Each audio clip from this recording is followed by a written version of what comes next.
How's it going, everyone? And welcome back to Roll on Gaming. We are here in the middle of both spoiler season and Store Showdown season. Say that 5 times fast. And we are going to talk to you today about the latter because we have a very special guest with us today. I know he looks the same as he always does, but right now, those of you watching on YouTube are looking at the newly minted runner up of the Emerald Knights Store Showdown in Burbank, California. Corwin, congratulations on your achievement. How we doing today? Thanks, man. Yeah, it was a fun weekend. We played a lot of unlimited, and it was great to be amongst the community in the showdown space. Yeah, it felt like an unlimited amount of unlimited, at least for you, because that tournament went a considerable amount of time. We're gonna It talk was a long about day. we're gonna talk about the tournament that we both attended. Mostly you attended, but we're gonna talk a little bit about that. We're gonna talk a little bit about the Now, meta now, and some of the choices that you made for your deck, and some of the choices that our listeners can make as they get prepared for perhaps their own store showdowns coming up. And then we'll do what we always do, and we'll crack a pack at the end of the video. There has been a lot of coverage of all of the new card reveals that have come out so far for Shadows of the Galaxy. That's not something we're going to address today because you can get that from a bunch of other really great, really fun content creators. We'll have our own spoiler video at some point, but today we want to focus on the Store Showdown. So, Corwin, this was our first opportunity to go to Store Showdown. What was your goal going in, knowing that we're probably going to hit maybe a maximum of three of these? yeah. For me, it's two. I think I'm only gonna end up getting to two. So this one that we just played, and then one more in a couple weeks. And I think for me, it was just about making sure that I brought something I was comfortable and familiar with. So whatever I had a lot of reps on, that was on the short list for this tournament. Um, and so ultimately, I ended up settling on Luke Green because that's a deck that I've just been playing a ton of lately. It's really right in my wheelhouse in terms of fitting my playstyle, and given that I had so many reps on it and didn't have a ton of time to really test much else in the week leading up to the tournament, I just went with what was familiar, and served me well. Yeah, so let's talk about your list because Luke Green's been gaining a little bit of notoriety here as the competitive slash casual tournaments have ramped up here in the last month. We saw it do really well in the 5K in Florida. There were two Luke Greens in the top four at our store showdown. So Luke has been one that's been sort of floating along the perimeter there. Uh, you went with a 30 health base instead of energy conversion lab, and I know this was a tough decision for you. Tell us why. It was, yeah, it really was because the initial run I took at the deck was with Energy Conversion Lab because I felt like by running ECL, it would give me a better chance against aggro, being able to early ambush in units to make favorable trades and keep them off of their early damage. It was a strategy that worked very well for me, the first time that I brought this deck to a tournament for May 4th. So it was really hard for me to get away from that. But obviously, a lot of the lists that had been doing very well in bigger tournaments were running the 30 health base. So I had to sort of reevaluate that and ended up going with 30 myself this time around. Do you think that you would have had different results, or I guess in your case, lesser results if you had stayed with ECL? It's a fair point. We'll get into the matchups later, but I did play three Sabines on the day, and I think that ECL is a card that helps me in that matchup. Um, but I think what I ultimately ended up settling on here, and I was somewhat rewarded for this decision, was especially after the May 4th tournament, I sort of expected that aggro would be fairly prevalent at this showdown.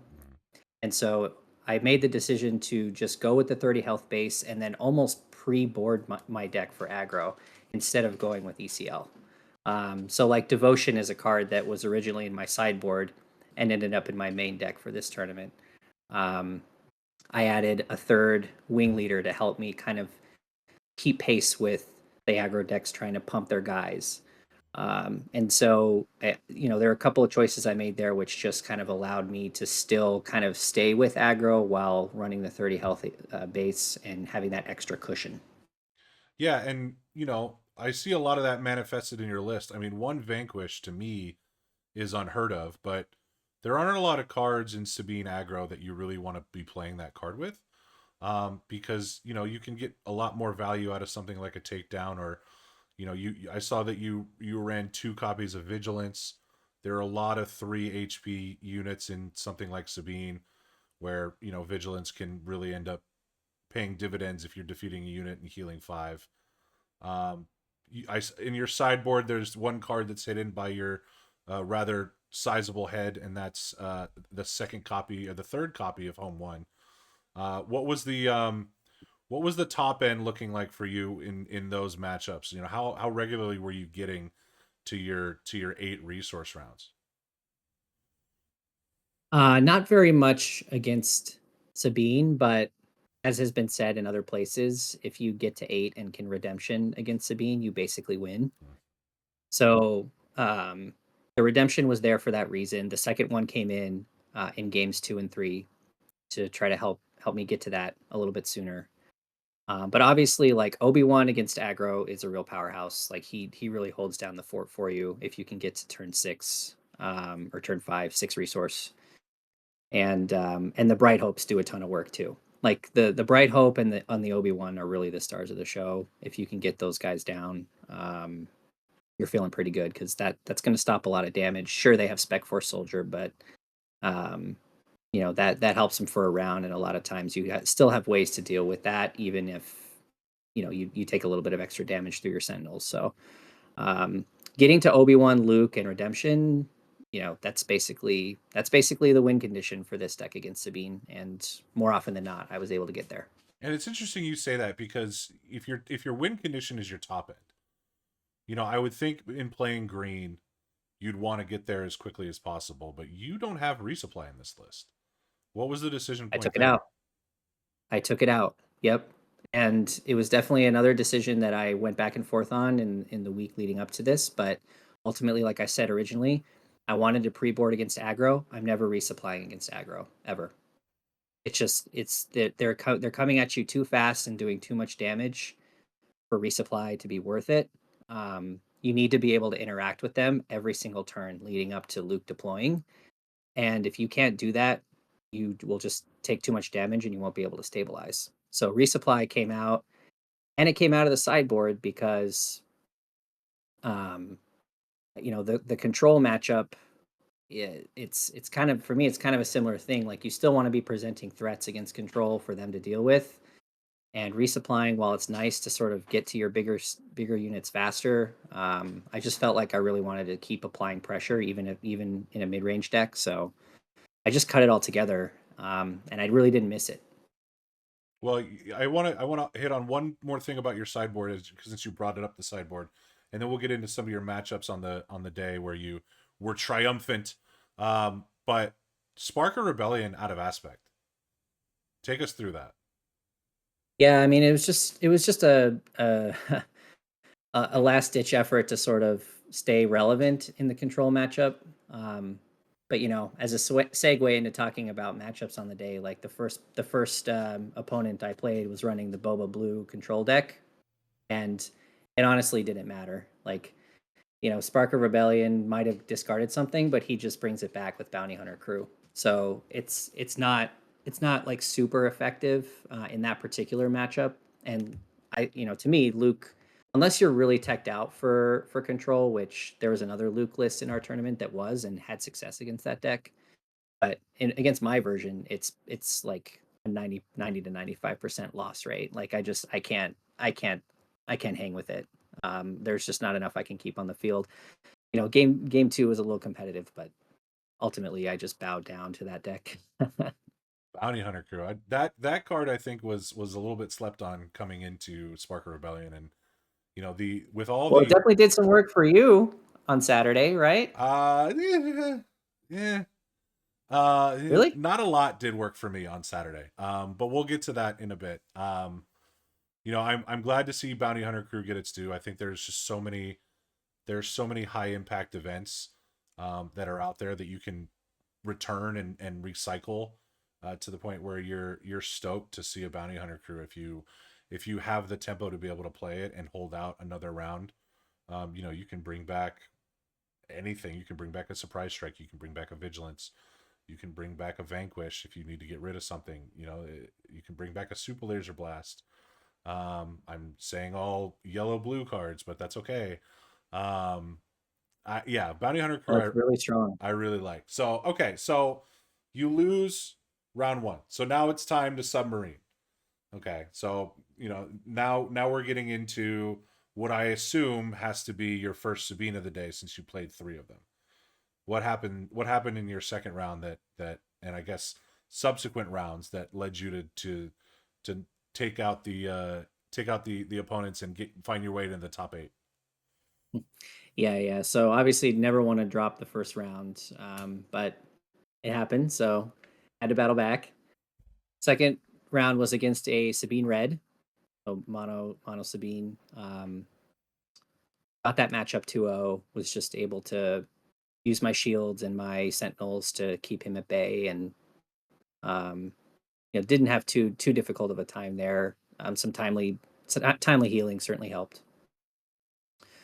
And then um, from there, I ended up in round 3 playing against a Han Green, and this admittedly was a little bit of a blind spot for me because I hadn't really practiced against Han Green at all leading up to the tournament. I knew what it was trying to do, but I hadn't actually played the matchup myself. Um, and it was a little scary because game 1 he got everything he wanted. He got the resupply on turn 2, and then he flipped Han on turn 3 and U-winged me and brought out a Han Solo unit, and I'm going, oh boy, this is this is not going to go well for me. But I was a little bit lucky. The second U-wing was a complete whiff. He only got a Falcon out of it, and so he was never like, thanks to my one of vanquish on the Han unit, he was never really able to threaten me after that, and I just ended up getting there and then taking game 2 as well. So that was a pretty clean matchup, thankfully. And then the last two were more Sabine. I played a Sabine Green in round 4, which was a very competitive match. Went to 3 games, and the third game was very close, but I was able to get there. And then in round 5, I needed to win to guarantee a spot in the cut, but I just got throttled by the Sabine Yellow. And I've lost to that deck twice with Luke, and I'm not quite sure. I'm not quite sure how to fix that matchup. For some reason, Yellow gives me a lot of trouble. But she was piloting it well and took me down. So 3-2 in Swiss at the Yeah, end of the day. that Sabine beat both of us on this day, and that was a tough matchup for us. Is there something that the Sabine Yellow does that the Sabine Green doesn't do that makes it so difficult? Is it just the surprise strike in Millennium Falcon, or is it something more than that? Surprise Strike and Millennium Falcon is a big part of it. Yeah. I mean, those were the cards that really did me in. The Falcon, I was able to keep at bay a little bit with Bright Hope, but um, you know, when they can keep a K2 on the board and then Surprise Strike to get overwhelm damage, that's very, very difficult to deal with. Because then even if you kill K2 afterwards, you take another 3, and now he's in total done 6, 7, 8, 9 damage to you. It's almost as good as a heroic sacrifice. Hmm. Um, so that's definitely a lethal combination that green doesn't really represent. Um, I think the extra 5 health also matters in that matchup because even if you can stabilize, you still have to claw a little bit extra to get there versus green. So yeah, there are just some things about yellow that are trickier to deal with, at least in my experience. So I would need to try to solve for that a little bit more if I was running this deck again. So 3-2. What was your seed going into top eight?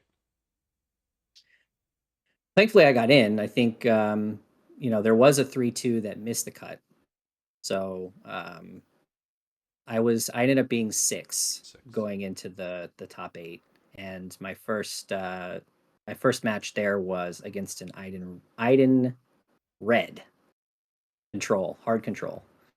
Our buddy Aaron playing that deck, and obviously, like, he's been playing control from the beginning, so he's very well versed in how to pilot and how to keep units at bay. He was 4-1 on the day. He did very well in Swiss, and fortunately, like, honestly, the MVP of that matchup and probably the matchup after was Wing Leader, because Wing Leader was able to buff units that were just big enough to put out of range of his removal or his Avenger, and namely Home One, which is, I think, a fantastic card into control.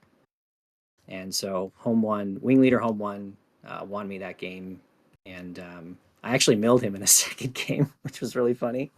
I ended up using my Vigilances to just discard him down, and he had no deck before I had no deck, and was able to do some extra damage to him that way to finish off game 2.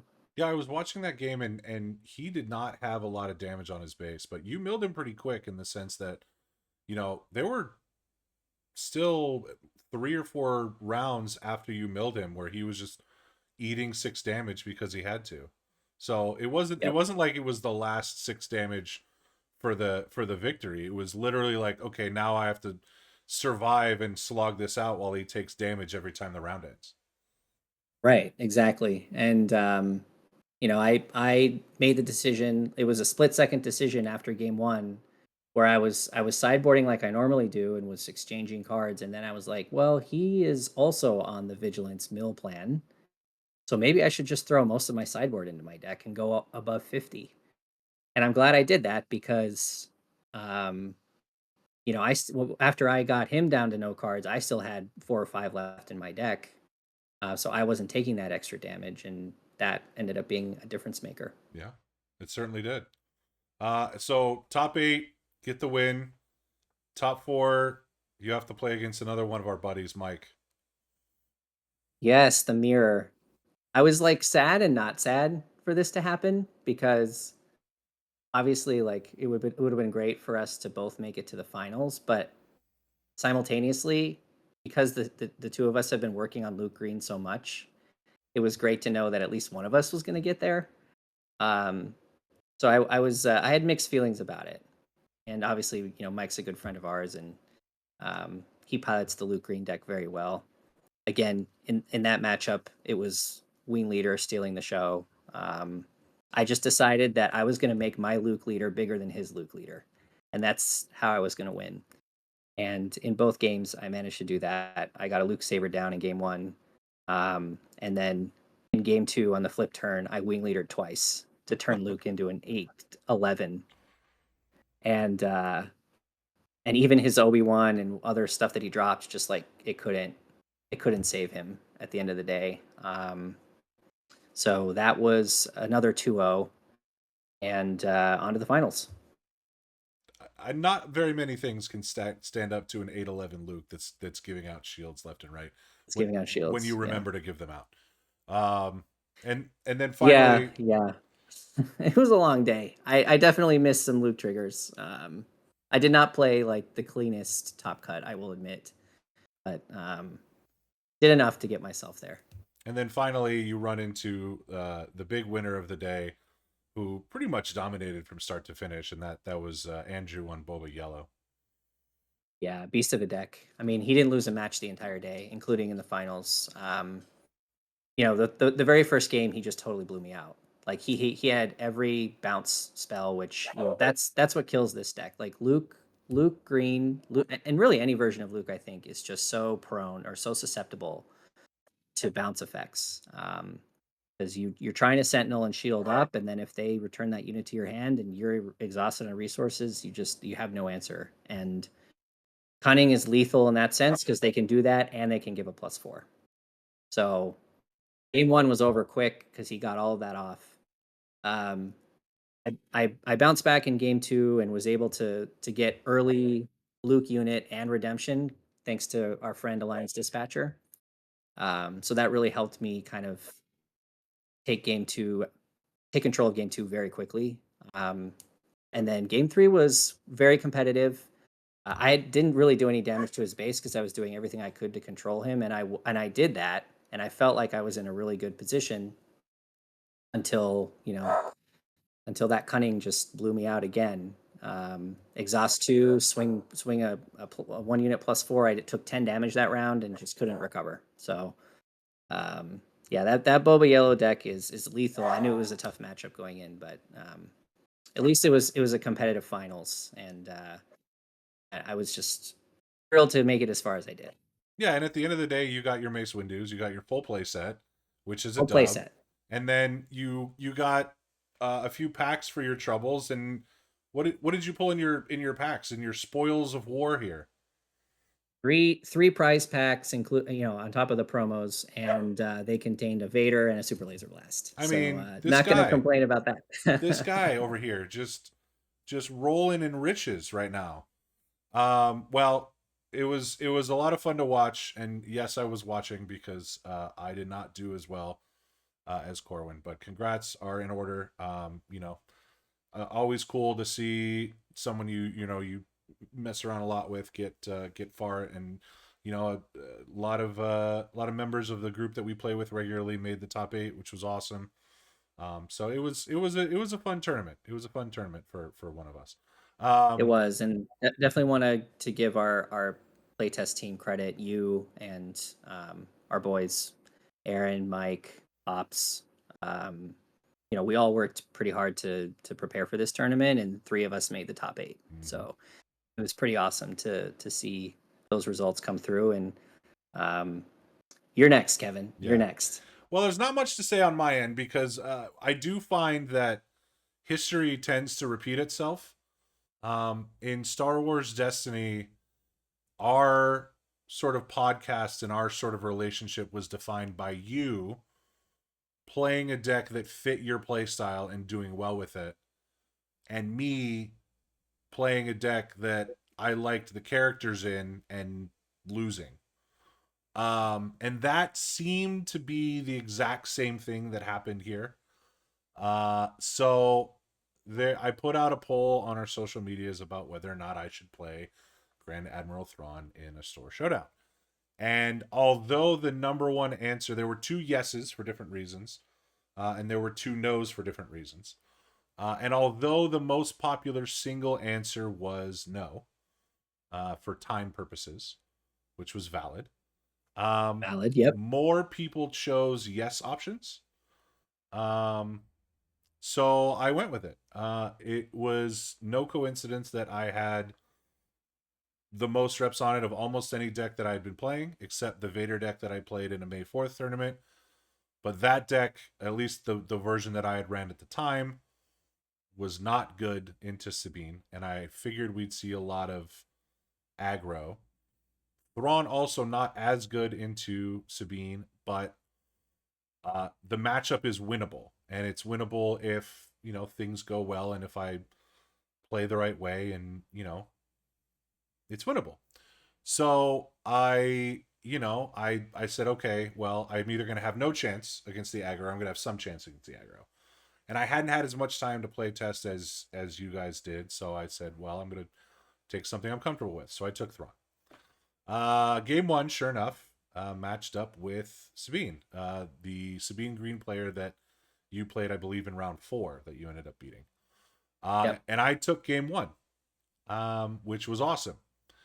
And then I had to mulligan my hand the second round, and after my mulligan, drew a hand of all 6 cost or above. Oh no. Yep. Oh boy. So that game lasted about 3 minutes, which was cool. Hmm. And then the third game, I just didn't recover and I lost, which was great. Um, I think you know that opponent was obviously very good. He made top 4 on the day, He so was top 4. Yeah. it may not have mattered if I had the cards that I needed. I'm sure he sideboarded well and just beat me. So that there was that. I won round 2 because I didn't play round 2. I got a bye. Shout out me. Yay. We take those around here. Yeah. I mean, free win. Yeah. That's important. And then so round 3, I played my second Sabine of the day, which was a Sabine Yellow. And that one I was able to get there actually pretty convincingly. It ended up being 2-0. And that was sort of when I was like, okay, this deck is working the way it's supposed to work. I'm getting, I'm getting a groove. I'm starting to feel myself. I'm playing against Sabine the way I'm supposed to be playing against Sabine. This is why I brought the deck. Cool. Then I go up against my third Sabine of the day, which is the same Sabine that you lost to in the last round that ended up Mhm. making top 8. And that's a little bit of foreshadowing because clearly I did not beat that deck. First game was not close. Second game was a little bit closer. I was on the verge of stabilizing, but as often happens with Sabine, K2 hit the table at an inopportune time late game to where even if I was able to control K2, I mean, it would have done the damage to my base and I would have lost, and that's what happened. So that Sabine took it. I ended up being 2-2 with a final showdown to get into the top 8 against another 2-2 player who ended up being our buddy Mike, who you faced in the top 4. And that should tell you everything that you need to know about how that game went. But it was actually probably the most fun game of the day. It was really close. Obviously, Mike's a great player on Luke. He took game 1. I probably should have conceded a little earlier, and that was my fault because I was behind and I knew I was behind, and we were playing this game of chicken where he knew I had a super laser blast in hand, and he wouldn't deploy his Luke, and he wouldn't play any units, and I kept sort of dancing around um, with the super laser blast, just waiting for him to like get tired of doing that dance, and he really never did. So by the time I ended up having the blast, he had enough resources and enough answers in his hand to where I just couldn't recover. So I scooped with like 24 minutes left in the round, down 1-0, and I said, okay, this is bad. Uh oh. And so luckily for me, I ended up taking game 2 pretty quickly. Um, I got off of a vigilance or two, I don't remember which. And I pretty much had his board non-existent and was doing some damage to him. And I tried to sort of throw the same thing at him. I said, "Look, there's 11 minutes left. You can always concede, and we could go to game 3, so we don't go to time and get a double loss." And he wasn't having any of it, which is fine. Um, so we stopped. We finished round 2 at about or game 2 at about 8 minutes left, which for 2 heavy control decks is always dicey.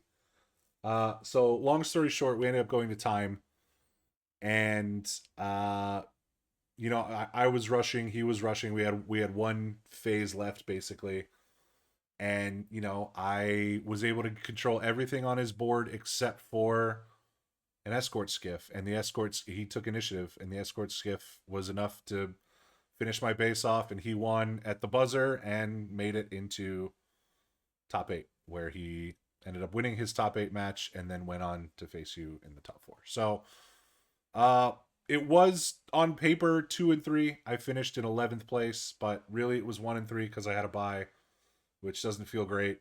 Um, I still think there's something there with Thrawn because control is so strong. I think if I was to workshop it a little bit, maybe take out some units, add some more events, maybe there's a world in which I get there. But you know, it was I got to bring it. I got to play the showcase. Um, and that showcase is now over my shoulder right there, just hanging out as I investigate some other decks for what I hope to be my second store showdown here in a couple weeks. So that was that. But then I got to hang out and watch you dominate in the top cut, and it was a good time. Yeah, my round 5 matchup ended so quickly, losing to Sabine Yellow. But I got to see a lot of that last game between you and Mike and with Luke, and those were very competitive games, really close. And Escort Skiff was a card we both kind of added late. Again, as a way to answer aggro a little bit because it triggers like you want Dispatcher a lot of the time as Luke anyway. Mm-hmm. So it enables the skiff, and you could even get it out on round 2 with Dispatcher and ambush into whatever Sabine is playing. So we really liked that option um, going into the tournament, and I guess it served him well too. Yeah, yeah, ended up giving him the dub. So all in all, it was a fun tournament. There were 21 players, hence the bye. So it was a good turnout, and there were some sweet promos to be had. There were some sweet Mace Windus that were being shown off, and The can't maces are really cool. the Maces are really cool. Not to flex too much, but Hmm. the maces are very very good looking. So hopefully a lot of folks will have a chance to get their hands on at least one. Yeah, and then you took the Maces into weeklies, and you were able to flex one on Mike in one of your decks the next day. Yeah, the finalist one, no less. Oh, of course, of course. So as Store Showdown season, I guess, sort of winds down, but I think we're probably still a couple weeks deep remaining with folks getting a chance to hopefully go out and play some games here. Like, where do you think the meta stands in terms of, like, if you were going to a Store Showdown next week, and you've already done everything you needed to do with Luke, so like, where how would you read the meta and sort of pick what you think goes best into everything right now if you were trying to do that? Yeah. Um, Before I answer that, just like a final word about Luke, I think would just be, um, obviously a 3-2 finish in Swiss, like that's really what I was expecting going in, and I think I benefited from it being a slightly smaller tournament, 21 players, um, and then just was able to play my way into the finals. I think it's probably the ceiling for the deck, just with the experience that I've had with Luke. Um, it's good. It's a lot of fun. It's like I said, it fits my personal play style very well. I will come back to it, but as a competitive choice, I think folks would just have to kind of understand, like, obviously skill plays a big role, and I think repetition and skill will help you to pilot it very far, but it's not going to go out and just dominate everything and go undefeated like like a Boba Yellow can. That's just my opinion. I So think Boba Yellow is extremely well positioned right now. I'm not just saying that like from a bias standpoint because of the results from our tournament, but I just think that deck, because I've played a little bit of it myself. It just has so many answers and so many weapons.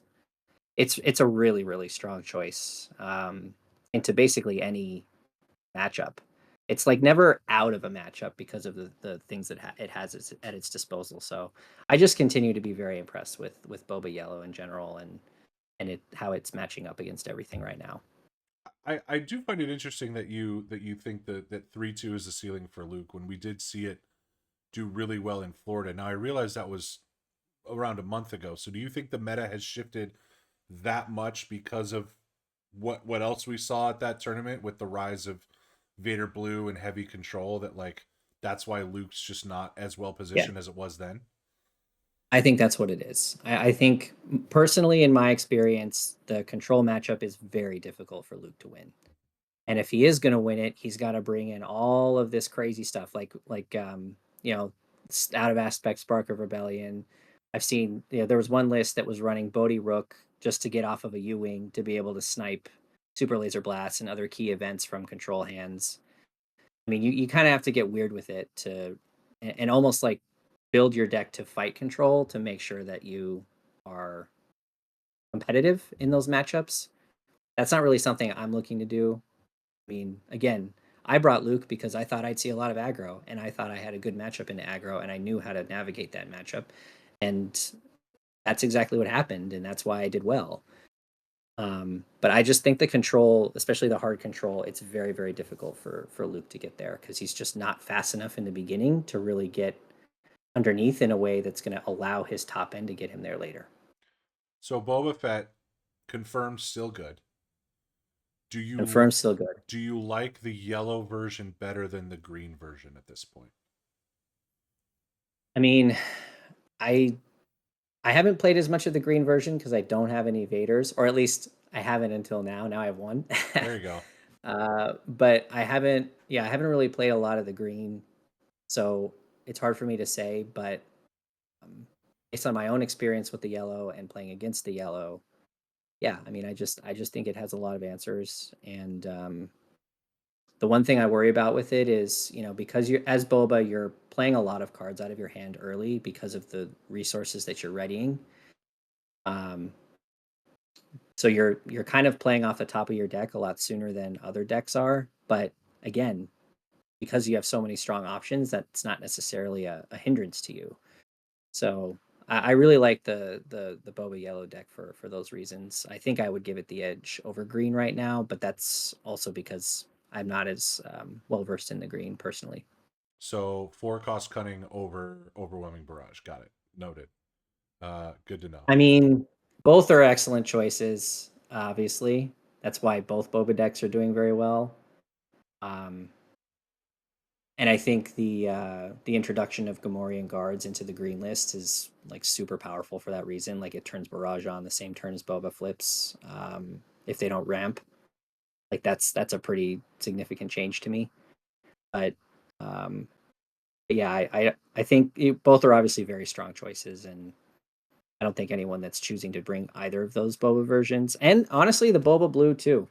I mean, that deck wiped me out and wiped a lot of people out this weekend. It was a very popular choice in another local showdown we just had yesterday. I think two of those got into the top 8 at that one. So like, I think just Boba in general, like you can't really go wrong. He's probably the best leader in the game right now. So all we need is what you're saying is all we need now is a Boba red deck, and then we'll have the full spectrum of Boba decks just dominating the meta. That'd be pretty cool. Yeah, Uh, yeah, maybe. I do think But that but if you're not taking Boba, right? If yeah, you're not taking Boba, then I mean Sabine is still doing very well. Sabine is Say doing what you very want. well. I think while we're on the subject of green versus yellow, I think I'm starting to lean more yellow or blonde Sabine. Oh, sorry to jump the gun. No, you're fine. I think that blonde Sabine, like to me, is one of those where there are a lot less things that you can answer, and the extra 5 health, like you said, makes a difference. You know, ECLing a K2 is always going to feel great, always. But if you've got the if you've got the surprise strikes, you don't have those in um, Green Sabine. You have the Rebel Assaults, which conceivably are 1 damage less than you would get normally. I do think that there's something to be said about if you're playing too many things like surprise strike or like a sneak attack. Maybe your For a Cause I Believe In isn't as reliable as it is in the green version, but Sabine's not going anywhere. And I think that it's hilarious to me that we've even seen like Cassian decks sort of take the model of what Sabine Yellow has done and adapted it to its own, and that speaks to the strength of the shell that Sabine Yellow and really Sabine in general is working with. I think Sabine Yellow is I think a lot of its success for me comes down to the fact that of any deck I can think of, it is the best option for going into space. You just have so many strong space units in that version because of Falcon. Mm-hmm. And some of those lists are also running the Azatuk gunship, which is amazing in a Sabine mirror. Mm-hmm. Like going into space as Sabine Yellow is oftentimes like that's how you get there. It's just such a strong way to approach the game because so many decks are more ground heavy. Yep. Um, and so that's what I really like about it. And a lot of times it can be enough to make up for because ECL is nothing to sneeze at. Obviously, like ECL is how Sabine Green gets its advantage in the head to head matchup, but then Yellow can keep pace and even battle back through space. So, hey kitty. Yeah. So yeah, I think both are very very strong options. But Yellow's been a lot more popular around here, and I think rightfully so. It's a great deck. Yeah, and one that as we continue to talk about you know product shortages, Sabine Yellow and Sabine Green are very accessible. Sure, Millennium Falcon's not cheap, but if that's the only legendary card you're buying for the deck, if you're playing Sabine Green and the only really expensive cards you're buying are Red 3 and K2SO, it's nice to have a deck like that that's going to do you know, a serious amount of work in a competitive environment and is also low to the ground financially. Absolutely.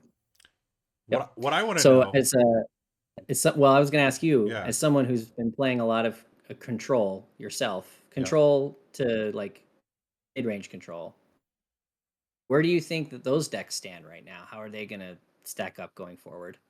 I think they're not going anywhere, and I think that if they can solve Boba Fett, they are in a pretty good spot because realistically, there's a world in which, as you've proved and as others have proved, where control decks can solve Sabine. I think to me, if I'm playing a control deck and I look across the table, I'm not as scared of Sabine as I'm scared of Leia. And that's a deck that not a lot of people are playing right now. But into control feels super scary for the control player because if they're taking initiative and they're going fast and they're doing everything that they're supposed to be doing, having to answer for 2 units at a time instead of one is very difficult for the control player. So I don't know if we're going to see a rise in Leia to try to combat the control decks. I don't think Leia does particularly well into Sabine, and I honestly don't know how it does into Boba because I haven't played a ton of Boba. But I think that if control gets to be too scary, maybe there's a world in which Leia shows up, and maybe I just struggle against Leia. That's entirely possible. But there's something unexplored there that I think that could end up being something that really hampers control in given the right environment. I mean, look, I've played a fair amount of Leia since the beginning myself, and I love her. She's probably my favorite leader in the set. My issue with her is if I'm thinking about the Leia red deck versus the Sabine green deck as an example. Mm-hmm. Um, as much as it's nice to have the ability to swing with two, a lot of these control decks aren't even letting you have 2 units on the board Yeah, anymore. yeah, So a lot of times her ability is dead. And number two, and I think even more importantly, you really, really miss the ping damage. mm-hmm. I think Sabine is finding more success because of the fact that in those when she's out of gas, at least she still has that 1-in-1 that even if it's only 2 or 3 rounds you do that, that's 2 or 3 extra damage that you don't get from another deck that's trying to do something similar.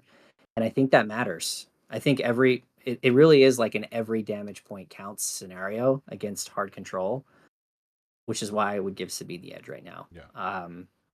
So that to me, that's why Leia isn't as popular of a choice because you between deploying a turn earlier and the ping damage, you're able to generate a lot more of advantage, I think, with Sabine. Yeah, yeah. And again, like I think Sabine wins that matchup pretty much every time. But Yeah, because Leia, you're the control mm-hmm. going into you're the Sabine's still trying to beat you down. You're trying to control, and um, it's pretty much a coin flip anyway. But it's usually in Sabine's favor because of ECL. Well, it's definitely still a wide open meta, which I think is really good. I think the overall sort of vibe of what people are playing right now is actually pretty healthy when it comes to you Super know healthy. you're seeing a whole gamut of things. You're seeing the Sabines, you're seeing the Idens and the Krennics in one area. You're seeing two different kinds of Vader. You're seeing Han green, sometimes Han red. You're seeing a couple different kinds of Boba Fett, three different kinds of Boba Fett, really. You're seeing some Cassians start to crop up here and there. You're seeing We saw a Palpatine. couple. What was it? 2 or 3 Chirruts Yeah, on Saturday. yeah. Chirrut hasn't gone anywhere. Palpatine hasn't gone anywhere. There are legitimate cases to be made for a lot of different leaders in the current meta environment, and I think that is a sign that through one set we're doing pretty good balance wise.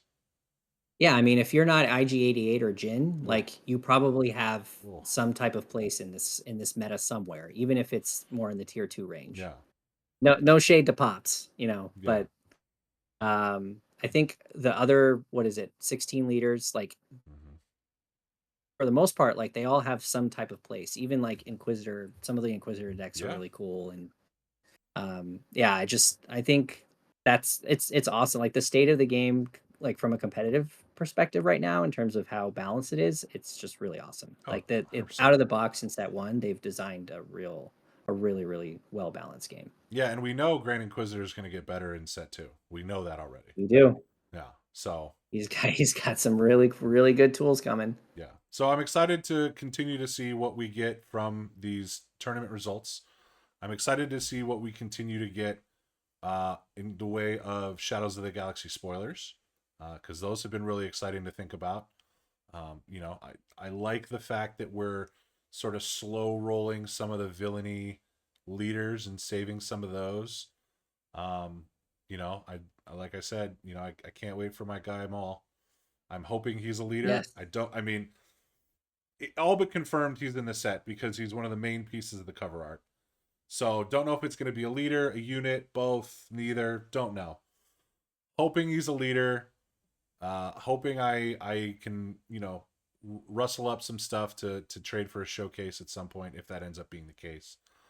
Um, but yeah, we're getting pretty close. I mean, we're almost at the end of May, and July 5th is pre-release weekend, so it'll be here Yeah. before you know it. Coming up quick for sure. Yeah. So speaking of showcases, let's go hunt for another one. We're gonna open up a pack here because this is sort of the end of what we're gonna talk about today. So I want to give a shout out once again to Deploy Your Leader Gaming. Brian from Deploy Your Leader is incredible, and he's been a great partner of Roll On Gaming. DYL still has some singles available for those of you who are trying to get some cards left to complete your sets. They will be getting a bunch of new product, obviously, when Shadows of the Galaxy drops, and they're still churning out articles every week. You'll probably see one from yours truly coming up this week. So a lot of content, a lot of stuff. Go ahead and check out Deploy Your Leader Gaming. In the description box below, there'll be a link and a code to use for singles. If you do purchase, then use code ROLLON10 at checkout to get 10% off your singles order. So go check them out. I've still got, I don't know how I've had the mental fortitude to keep this half open box of Spark of Rebellion sitting on the corner of my desk for as long as I have. This is pack number, I believe, with this pack, that is, of course, a Thrawn pack upside down because we played Grand Admiral Thrawn this weekend and it just happened to be on top. There will be 10 packs left in that box. And so I don't know what's in there. I'm going to be very happy, but also very salty if a showcase has been hiding in there all this time, because it's literally just been sitting there.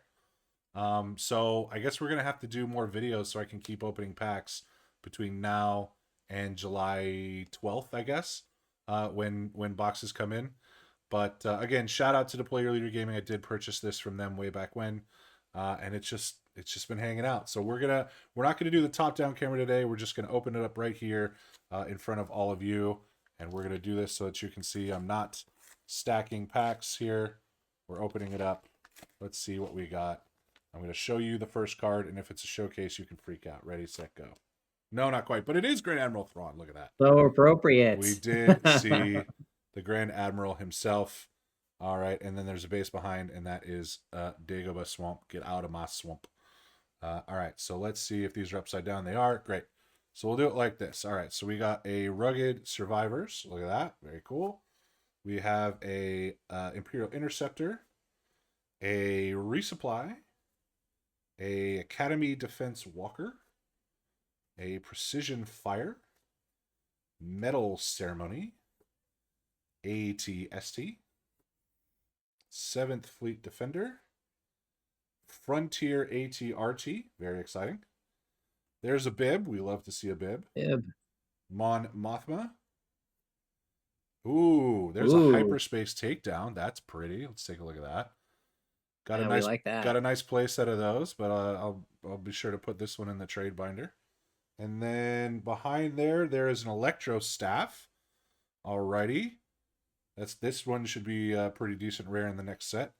Decent rare. And then Yeah. behind that is a foil Jawa Scavenger. Shout out to the Garbage Rollers who Garbage rollers. Preview that.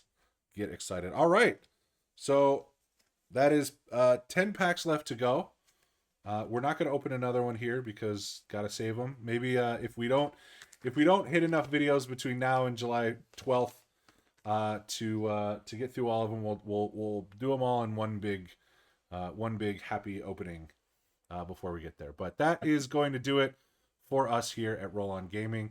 Thank you all so much for tuning in. If you did like what you hear, we're going to continue to put out videos, so please feel free to subscribe to the channel, drop a like on the video, and comment down below what you're most excited about in playing your Store Showdowns or cards you're most excited about for Shadows of the Galaxy, because there's some really cool ones coming. And you know what? By the time this video's out, there's going to be another leader to talk about, at least one. If you're listening later in the week, there might be more. And we're just gonna stay on the hype train for Shadows. But again, props to Corwin for your second place finish at the Store Showdown. And I guess you're just gonna have to get Mace Windu into a deck somewhere.